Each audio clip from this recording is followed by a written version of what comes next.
What's better than brownies? Gooey, fudgy brownies made with brown butter. If you love brownies, these are for you. They are rich, indulgent, and easy to make. Now let's dive in. Preheat your oven to 350 degrees Fahrenheit. Add the Dutch cocoa powder into a large bowl, along with the instant coffee and semi-sweet chocolate chips. For the brown butter, heat a medium pan on medium-low heat, and you'll add in 1 cup of unsalted butter. This brown butter is what makes these brownies so delicious because it adds that nutty, toasty flavor. Once it starts foaming, make sure to stir and scrape the bottom of the pan every 10 seconds. You'll see small flecks, which are the milk solids, starting to caramelize. Once it's golden and amber and smells nutty, remove it from the heat and add it to your cocoa mixture. It smells so good. Yum. Blend until it's smooth and all the chocolate has melted, and you'll set it aside to cool. Add the brown sugar and white sugar to a large bowl along with the vanilla extract, and I'm using 4 room temperature eggs. The room temp eggs help it incorporate smoothly into the batter. Now I would say this is the most important part of making brownies, is you want to make sure to fully incorporate the eggs with the sugar. It allows the sugar to fully dissolve in the egg mixture, which then creates that thin, shiny crust that brownies are known for. I'm combining for about 4 to 5 minutes. What you want is a silky, pale batter. Slowly add in the cooled chocolate batter and combine until it's fully mixed in.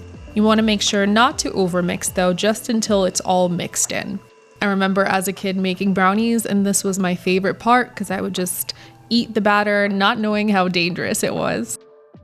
Sift in the all-purpose flour and salt, and then you're going to gently fold it in using a rubber spatula.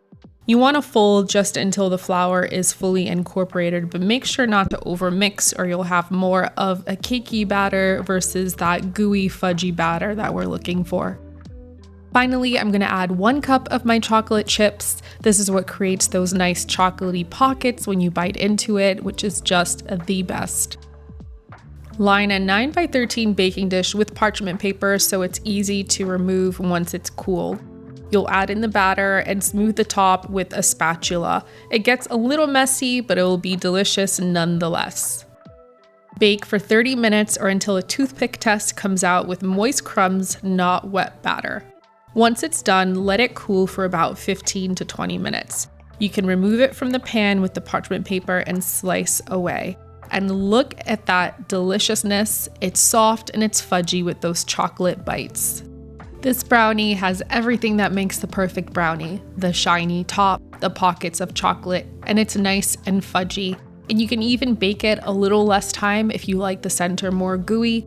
This was perfect for me, and I am indulgent, so I like to top mine with some vanilla ice cream, totally optional, but man, is it worth it.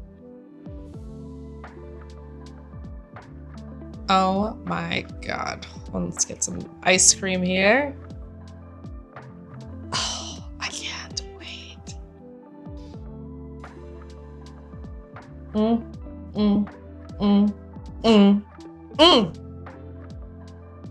I really just don't have words, which is unlike me.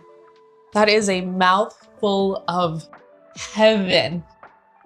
The little chocolatey pockets of like melted chocolate. Guys, this one's a winner. It's just so like gooey and moist inside. And normally I like call the kids down to share, but I don't want to share this with anybody.